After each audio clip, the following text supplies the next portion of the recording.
Hello everyone. बेटा आज की क्लास में हम बात करने वाले हैं कि relation between centre of mass and angular moment के बीच में conservation momentum momentum conservation and centre of mass. Last class में बेटा सेंटर ऑफ मास के बारे में बात कर चुके हैं। सेंटर ऑफ मास के आपने देखा था एन पार्टिकल कैसा रहेगा। सेंटर ऑफ मास क्या था? जो सिस्टम ऑफ पार्टिकल का वो पॉइंट जहां पर सारा मास कंसंट्रेटेड होता है उस सिस्टम का, ठीक है। और उसके आसपास वो अपना ट्रांसलेटरी मोशन करता है। उसके उस पर वो अपना मतलब उस जहां सेंटर मास होगा, उस आपको एग्जांपल दिया था कि सपोज आपने एक पेन फेंका, उस सेंटर ऑफ मास के यहाँ लाई करता है इस रॉड का, जैसे रॉड का सबसे मिडिल में ही लाई करता है। तो अब इसे जब फेंकेंगे तो जब इसे फेंकेंगे तो उसका जो पैराबोलिक पाथ होगा तो इसके सेंटर ऑफ मास के आसपास इसके ऊपर ही ऐसा घूमेगा, इस सेंटर ऑफ मास के ऊपर ऐसे ऐसे। क्लियर? सपोज ये मार्कर के इस पॉइंट पे सेंटर ऑफ मास लाई करता है तो ये इस एक्सिस पे ये हमेशा ऐसे घूमेगा ये। क्लियर? चलिए आज हमें बात करनी है कंजर्व मोमेंटम की। हमें पता है अगर कोई किसी आइसोलेटेड सिस्टम के लिए मोमेंटम हमेशा कंजर्व रहता है। चलिए एक सिस्टम पता कर लेते हैं। सिस्टम है आपके पास, इसमें n पार्टिकल्स हैं और सबका मास जो है m1 m2 m3 m4 m5 ऐसे मास है, ठीक है। और इसमें हमने फोर्स अप्लाई किया, ठीक है। इसमें फोर्स अप्लाई किया late F1 F2 F3 F4 सब में अपने फोर्स अप्लाई किया और सबके पास एक्सेलरेशन आया late A1 A2 A3 A4 A5 AN, ठीक है।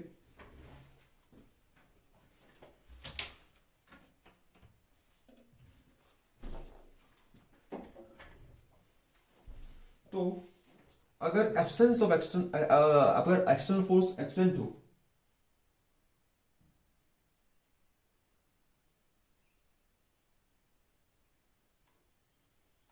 in the absence of external force अगर होता है तो मतलब अगर इस पे F टोटल जो होगा वो जीरो होगा, या ऐसे कर सकते हैं F1 plus F2 plus dot dot dot Fn का जो सम होगा वो क्या होगा बेटा? जीरो होगा। तो इसका जो acceleration mass into acceleration term जो होगा वो होगा m1a1 plus m2a2 plus dot dot dot dot plus mn an भी क्या होगा? जीरो होगा, ठीक है। मैं पहले हम सिंगल पार्टिकल के बारे में बात करते थे, बहुत एन पार्टिकल के बारे में बात कर रहा हूँ। कोई चेंज कुछ नहीं है, यहां भी आपका मोमेंट ऑफ कंजर्वेशन फॉलो होगा सिस्टम पार्टिकल के लिए। कैसे देखिए, तो मैंने क्या किया, इसको वेलोसिटी टर्म में लिख लिया, या आया आपका m dv1 अपॉन में dt plus m2 dv2 upon में dt, ठीक है, किसी पर्टिकुलर टाइम के लिए, डॉट mn avn अपॉन में dt is equal to zero. सबका डिफरेंशिएशन कॉमन निकाल लिया, d अपॉन में dt mn vn plus m2v2 plus dot dot dot mn vn is equal to zero, ठीक है। और हमको पता है किसी भी डिफरेंशिएशन का अगर आंसर जीरो आ रहा है इसका मतलब ये टर्म क्या होगा? कांस्टेंट होगा। सो हमने यहां से प्रूव किया m1v1 plus m2v2 plus dot dot dot mn vn क्या है? कांस्टेंट। या ऐसे कर सकते हैं m1 vn mass into velocity, momentum of first particle, momentum of second particle dot dot momentum of N particle is equals to constant. तो simply यहां prove हो गया कि हमने क्या शो किया, the total linear momentum of a system of particle is conserved in the absence of external force.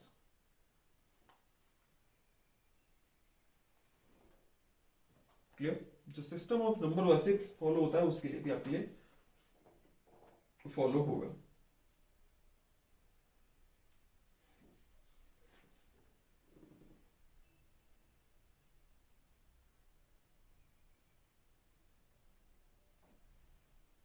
ठीक है,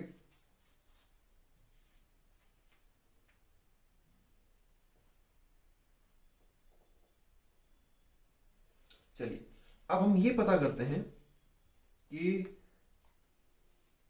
नेक्स्ट एक और चीज हमें शो करनी है कि जो टोटल लीनियर मोमेंटम होता है हमारे सिस्टम का, कैपिटल पी है, वो बराबर होता है product of total mass of the system multiply by velocity at the centre of mass. Centre of मास पे जो आपकी वेलोसिटी होगी उसके बराबर होता है। ठीक है, so total linear momentum of a system of a particle is equal to the product of total mass of the system and the velocity of its center of mass। center of mass वाले particle की जो velocity होगी तो उसके बराबर होता है। ये हमारा एम है। चलिए पहले सेंटर ऑफ मास वाले पार्टिकल की जो पोजीशन होगी वो निकाल लेते हैं। जो आर पोजीशन वेक्टर होगा सेंटर ऑफ मास का, आर सी एम, वो बराबर होगा, लास्ट क्लास में हमने ट्राई किया था, m1r1 plus m2r2 plus dot dot dot dot mn rn upon total mass m1 plus m2 plus total mass of each particle, sum of mass of each particle. तो ये इसको m कह सकते हैं, कैपिटल, इसको capital m कह सकते हैं। तो कैपिटल M कॉमन ऐसा ऐसे लिख सकता हूं मैंने, 1 upon m m1r1 plus mn rn, ये आ गया आपका RCM, position vector of centre of मास और द एन पार्टिकल का सिस्टम के लिए जो है। ठीक है, हमने बहुत सारा डिफरेंशिएट कर दिया, RCM अपॉन में दिस इक्वल्स टू मास से कांस्टेंट क्वांटिटी बाहर आ जाएगी डिफरेंशिएशन के, इसको डिफरेंशिएट करेंगे और डिफरेंशिएट अलग अलग करेंगे। ये आएगा आपका m1 dr1 अपॉन में dt plus m2 dr2 upon में dt plus dot dot dot dot mn drn upon में dt। क्लियर? आपको पता है मास डिस्टेंस अपॉन टाइम, ठीक है, displacement upon time, R position vector है, कितना वो डिस्प्लेस कर रहा है, क्या उसका डिस्प्लेसमेंट है ओरिजिन से, डिस्प्लेसमेंट अपॉन टाइम होता है वेलोसिटी, तो 1 upon m, so displacement upon time, again यहां पर डिस्प्लेसमेंट अपॉन टाइम क्या है, ये होगा आपका सेंटर ऑफ मास के लिए, तो यहां आएगा velocity of centre of mass, so ये आ जाएगा आपका फर्स्ट पार्टिकल का वेलोसिटी, m2 सेकंड पार्टिकल की वेलोसिटी। ठीक है, याद रखिएगा इसको, डिस्प्ले फर्स्ट डिफरेंशिएशन और डिस्प्लेसमेंट अपॉन टाइम होता है आपका वेलोसिटी। ये वही चीज अप्लाई कर रहा हूं मैं, डिस्प्लेसमेंट टाइम वेलोसिटी, लेकिन यहाँ वेलोसिटी, ये सेंटर ऑफ मास की बात करी थी तो वेलोसिटी सेंटर ऑफ मास, ये बाकी फर्स्ट पार्टिकल सेकंड पार्टिकल की थी तो first particle second particle dot dot dot dot nth particle. Clear? और अभी हमने ड्राइव किया कि ये होता है मास इनटू वेलोसिटी वगैरह होता है मोमेंटम के, तो p1 p2 p3 and so on, तो आ जाएगा 1 upon m p1 p2 dot dot dot pm equals to vcm, और ये बराबर होता है बेटे आपके टोटल p, टोटल p है आपका, तो vcm is equals to 1 upon m equal to capital P। तो so capital P is equals to total mass of the system and velocity of its centre of mass. ये हो गया proof. मतलब आपको पूरे सिस्टम का मोमेंटम निकालना है तो टोटल मास पता कर लीजिए और सेंटर ऑफ वाले पार्टिकल का वेलोसिटी पता कर लीजिए। तो आप अगर सेंटर वाले पार्टिकल पता करते हैं तो आप पूरे सिस्टम का मोमेंटम निकाल सकते हैं इजीली। इसीलिए हम सेंटर ऑफ मास को ज्यादा प्रिसाइज करते हैं, पता करते हैं क्या, क्योंकि हम पूरे सिस्टम का पता करना थोड़ा मुश्किल होता है, तो हम सेंटर का पता करेंगे तो हमारा इजीली पूरे सिस्टम का पता चल जाएगा। यही इसका हमारा एम भी है, सेंटर ऑफ मास पता करने का। चलिए नेक्स्ट है बेटा आपका रिजिड बॉडी। आपको रिजिड बॉडी के बारे में थोड़ा सा बता देता हूं। रिजिड बॉडी क्या होती है, ठीक है। ऐसी कोई बॉडी जिसका शेप और साइज चेंज ना हो प्रेशर लगने के बाद, फोर्स लगने के बाद भी, ठीक है। अगर वो रिजिड तब होगी जब a body said to be rigid if it doesn't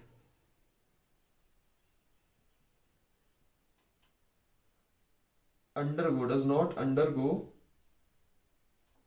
any change in its size and shape,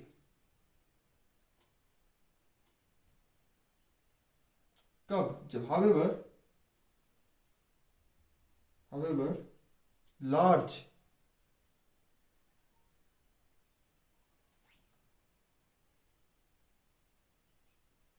the external force acting on it,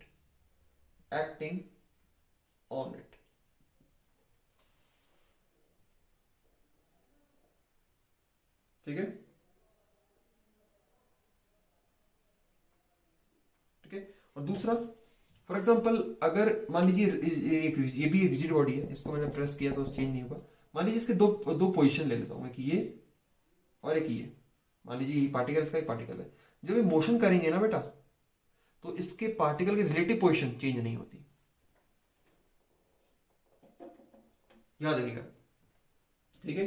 rigid body को ऐसे भी डिफाइन किया जाता है कि रिलेटिव मोशन जब करते हैं, ठीक है, इसके जो कॉन्स्टिट्यूएंट पार्टिकल्स हैं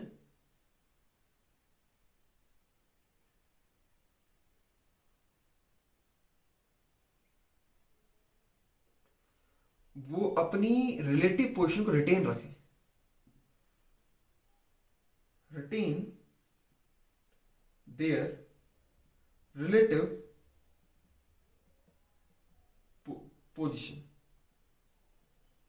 ठीक है। इसके पार्टिकल की पोजीशन चेंज ना हो। जैसे आपका डस्टर चल रहा है तो उसके बीच की दूरी वो सेम है, देखिए कोई चेंज ही नहीं होगा, ठीक है। फॉर एग्जांपल अगर आपके पास रिजिड बॉडी कैसे, फॉर एग्जांपल जो ना हो, एग्जांपल दो तो फॉर एग्जांपल आपके पास एक गुंदा हुआ आटा है, लेट डो जो है, आपने उसको आटे को अगर उछालेंगे, कभी आपने रुमाली रोटी बनते हुए देखी होगी, तो रुमाली रोटी में क्या होता है, जब उछालते हैं तो खिंच जाता है, ठीक है। तो रुमाली रोटी पहले ऐसे थी, उसके पार्टिकल ऐसे थे, फिर आपने जब उछाला तो वो बड़ी हो गई, तो उसके पार्टिकल का जो पोजीशन था वो चेंज हो गया। तो ऐसी बॉडी आपकी रिजिड बॉडी नहीं कहलाती। चलिए, रिजिड बॉडी का हमें सेंटर ऑफ मास पता करना है। एक्चुअली हमारा जो एम है रिजिड बॉडी के बारे में जानना नहीं, रिजिड बॉडी के सेंटर ऑफ मास के बारे में जानना है, डिफरेंट रिजिड बॉडीज के। और प्रिसाइज बताऊं अगर आपके सिलेबस के अकॉर्डिंग, तो आपको सिर्फ यूनिफॉर्म रॉड, सिलेबस के अकॉर्डिंग यूनिफॉर्म रॉड के बारे में पता करना है, उसका सेंटर ऑफ मास कहां होगा, ठीक है। उससे पहले बात रखिए, ध्यान रखिएगा सेंटर ऑफ मास, वैसे बार बार लिखने से अच्छा सीओएम लिख लूंगा बेटा, COM centre of mass, COM F of a rigid body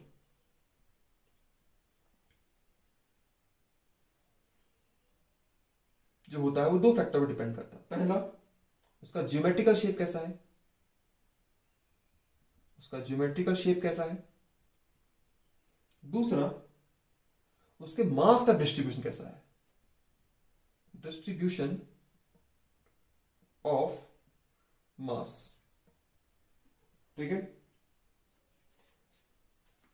for example अगर मैं सेंटर ऑफ मास, अब मैं रॉड के बारे में पता करता हूं। फॉर एग्जांपल जैसे ये मार्कर है, इस मार्कर का सेंटर ऑफ मास कहां लाई करेगा, वैसे हम देखें तो इसका जो सेंटर ऑफ मास होता है, वो सेंटर ऑफ मास जो होता है इसका सेंटर पे ही लाई करता है, मिडिल पे लाई करता है। क्या ये बात ट्रू है, पता हमें करनी है।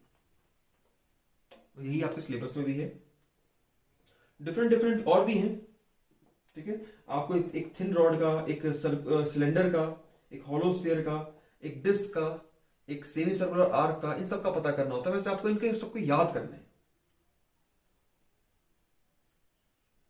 ठीक है, कहां है?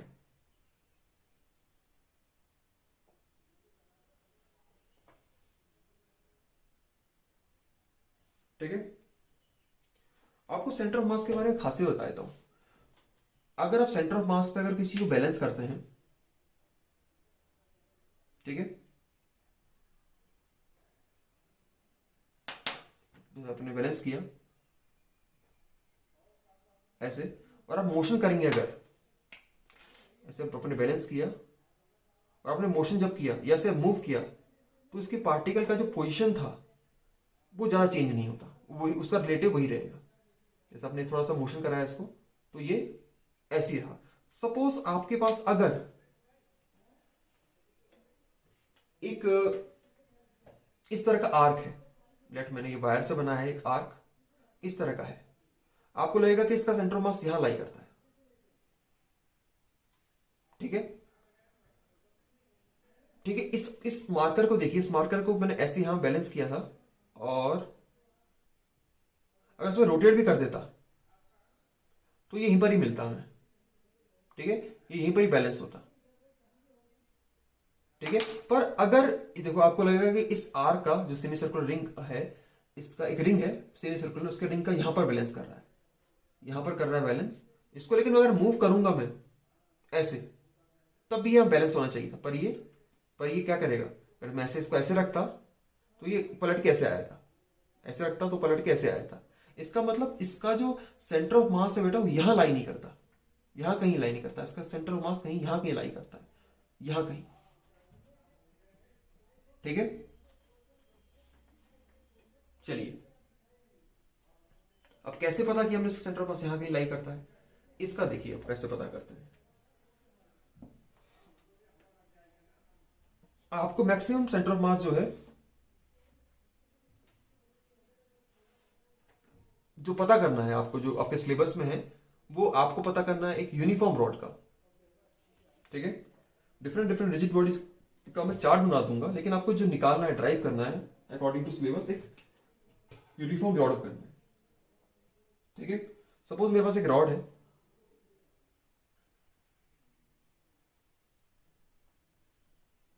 ठीक है, सपोज एक रॉड है जो आपका एक्स एक्सिस में ऐसा लेटा हुआ, ये उसका वाई हो गया, एक्स एक्सिस में है, क्लियर, एक्स एक्सिस में है ये। Suppose a rod is place in x axis, ठीक है,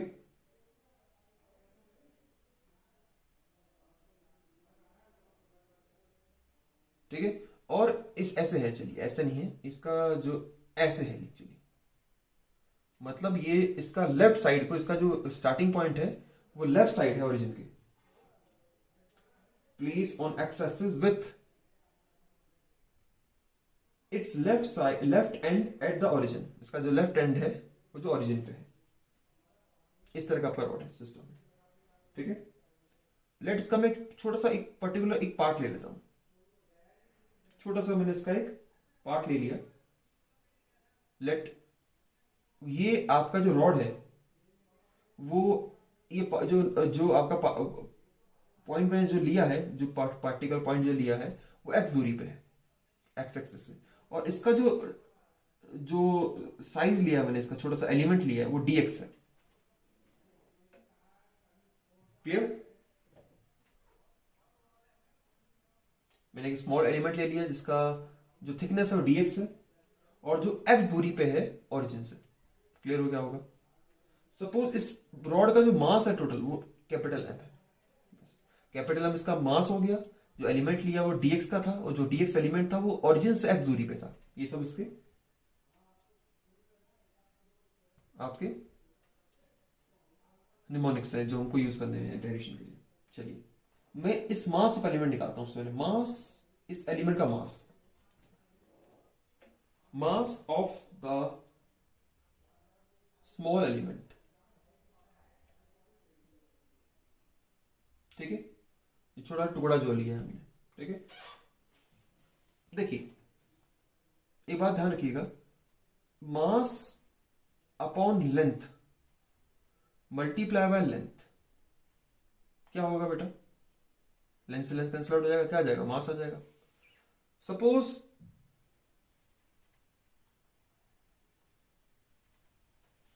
लेट इसका जो मास है टोटल, वो टोटल मास है m है, ठीक है, और इसका जो लेंथ है लेट वो कैपिटल L है, लेट उसका लेंथ जो है वो L है, ये आ गया मास पर यूनिट लेंथ, मास पर यूनिट लेंथ। इसका मैं इसको एक छोटे से लेंथ से मल्टीप्लाई करता हूं dx से, तो ये आ गया इसका टोटल मास, इस पार्टिकुलर एलिमेंट का मास।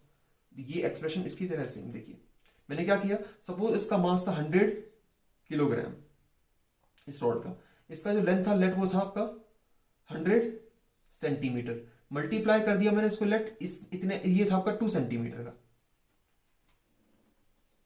तो सेंटीमीटर सेंटीमीटर कैंसिल आउट हुआ, 2 1 ज़ा 2, 250, 50 से ये कटा, ये आ गया 2, तो ये इतने से मास का जो पार्ट का जो मास है वो 2 किलोग्राम है। क्लियर हुआ, मैंने मास पर यूनिट लेंथ निकाल लिया मल्टीप्लाई लेंथ करके, तो ये आ गया आपके पास m/L dx, ठीक है। इसका जो एक्सीएम होगा, एक्सीएम होगा, ठीक है, एक्सीएम मतलब position of the centre of मास जो होगा वो होगा आपका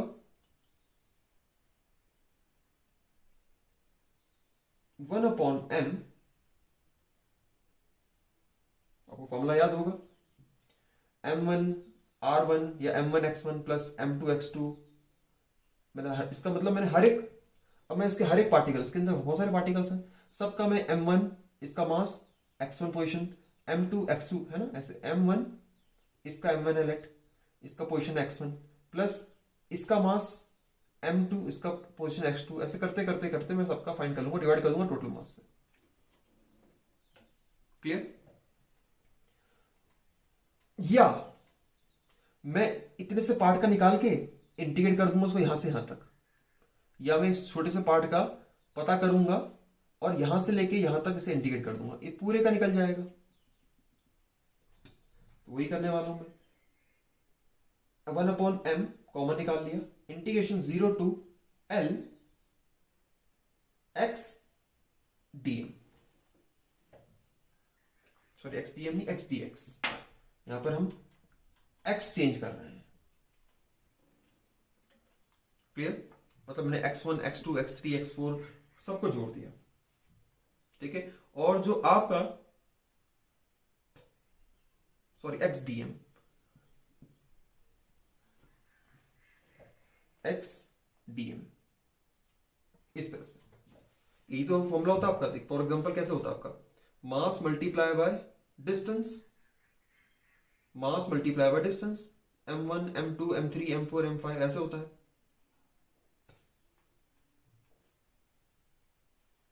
क्लियर, ऐसे होता है।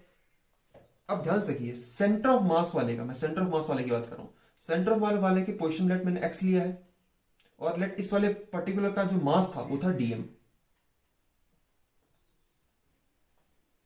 तो पोजीशन मल्टीप्लाई बाय dm, या x मल्टीप्लाई बाय m, ठीक है, इसका पता चल जाएगा, ऐसे थोड़े थोड़े थोड़े सबका पता कर लूंगा, टोटल का आ जाएगा, ये टोटल के लिए आपका ये था, ठीक है। तो क्लियर हो गया होगा एक्सप्रेशन कैसे लिखा मैंने, एक्सप्रेशन याद रखिएगा। x की वैल्यू पुट कर देता हूं मैं, सॉरी dx की वैल्यू पुट कर देता हूं, सॉरी ये dm ही था, तो 1/m 0 to L x dm है आपका m/L dx, m/L बाहर आ गया बेटा, ठीक है, m/L बाहर आ गया, और नीचे ऑलरेडी m था, m से m कैंसिल आउट हो गया, 0 to L x dx, ये आ गया आपका सेंटर ऑफ मास का पोजीशन अकॉर्डिंग टू x। चलिए अब थोड़ा सा और आगे बढ़ते हैं, 1/L बाहर आया, ये आपका फॉर्मूला बन गया, इंटीग्रेशन x की power n 0 to L x, इसको सॉल्व किया जब इंटीग्रेशन किया, राइट लिख देता हूं, x 2/2, ये फॉर्मूला है बेटा x की पावर n वाला, x की पावर n dx, ये होता है x n+1 अपॉन में n+1, तो x की पावर 1 है बेटा यहाँ, तो 1 + 1 2 अपॉन में n + 1 2 और लिमिट। अब upper limit lower limit put कर देता हूँ 1/L। अपर लिमिट पुट की तो L² अपॉन में 2 multiply by upper limit minus lower limit. Lower limit put किया तो 0 का स्क्वायर, तो ये पार्ट 0 हो गया। तो आ गया आपके पास 1/L, L² अपॉन में 2, तो L से कैंसल आउट हो गया। तो आपका सेंटर ऑफ मास का क्वेश्चन आ गया लेंथ के हाफ में, मतलब इसके लेंथ के, मतलब इसका लेंथ L है, इसको उसका जो हाफ होगा यहां पर इसका सेंटर ऑफ मास लाई करेगा, यहां पर इसका सेंटर ऑफ मास लाई करेगा। जो आपको मैंने स्टार्टिंग बताया था कि रॉड के सेंटर ऑफ मास जो सेंटर पे लाई करता है, मिडल ऑफ द लेंथ। तो नोट कर लीजिए इसको, सबका आप ऐसे ही पता करेंगे।